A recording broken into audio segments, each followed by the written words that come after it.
Okay, obviously this is from Wednesday morning.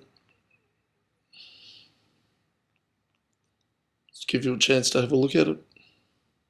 So obviously from behind, what we're looking for here is blade timing, catch timing. It's a good idea while you're sitting there watching this to pause the video at the catch and just watch your blade and see the way it's going into the water.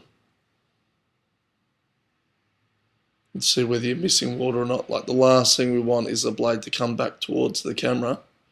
Before we start pushing, we want to try and see a bit of backsplash coming off the back of the blade. So it's good for you to pause the video, see if there is backsplash coming off your blade every stroke.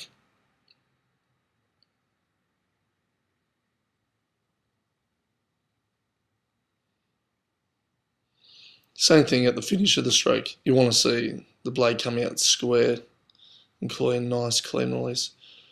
Okay, horns, you tend to be a bit lazy with your stretch off the back, and then later on you get your length. And if you slowed this video down, if you actually download this onto your computer and play around with the speed, you'll see that sometimes you're just a bit lazy coming off the back. The other good thing to do for all of you girls watching this is to to pause the video where your knees pop up and see how far your hands are past your knees. We obviously want to get good set off the back. Alka, you're similar to horns. Get a lot of length late in the recovery. We need to make sure we hold the knees down a bit longer. Try and get the handle out over the knees before we break the knees.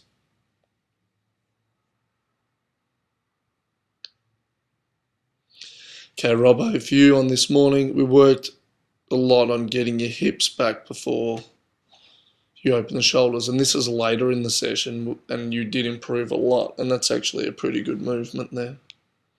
But again, pause the video, all of you watching this, pause the video as you go through the stroke cycle and understand the sequence of movement that you're going through. Carly, this was one of the best rows I've seen you have.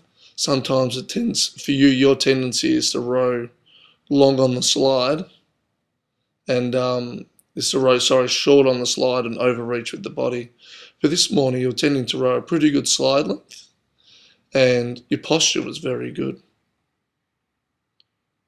Amanda, your catch position's getting better. You're one of these chronic early knee breakers. So you need to pause the video where you break your knees and analyse and understand that if you're breaking your knees too early.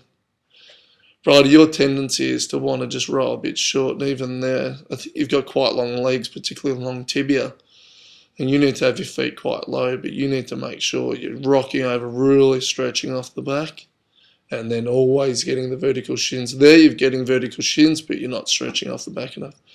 And Beck just wants you to look at your chin around the back turn, as we discussed the other day when you and I had a chat. You're rowing longer out front, which is good, but you're still dropping the chin. Okay, horns, this is from the other side. I want you to pause the video where you break your knees and check how well you're setting off the back, because there you're getting a fair bit of late length. Obviously, you're pulling pretty hard through the water. You're working pretty hard to drive it, but we need to make sure we set off the recovery as best as we can, all of you. And same sort of thing, you can definitely get a more transfer before you break the knees. We want to try and reduce the amount of movement around the front turn. Alka, same thing.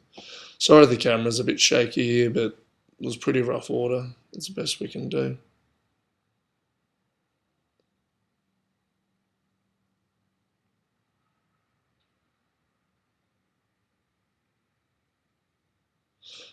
So Robbo, you could stretch off the back better.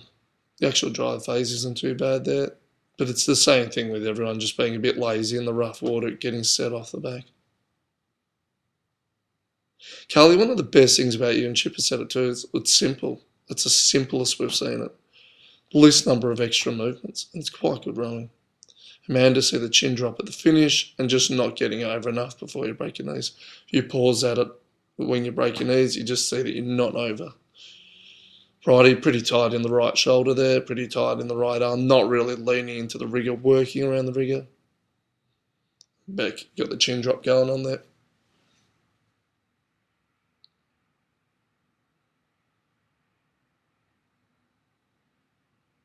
It's definitely getting better, longer out front, Beck, so that's good.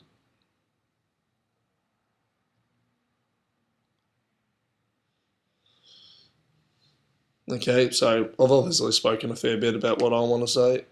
It's just good for you to go through, just look at the way you're rowing. But I want you all to check the preparation and to definitely pause where you knee break, particularly in this speed work here. So this is I think it's 1,000 meter piece. It's a good opportunity to actually see how you row at a higher rate. So Robbie, you're on pretty good there through the drive phase. The sequence is a little bit out of whack, but I reckon you're rowing pretty well on bow side there. Okay, a little bit tight in the right shoulder now, but not too bad. Amanda, just need to get the rock before we break the knees.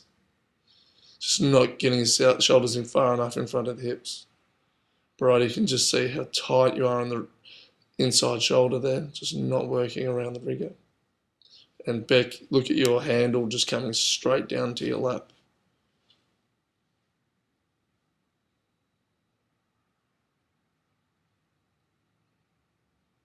So as you can see, it wasn't a disastrous ride. It's quite a nice ride.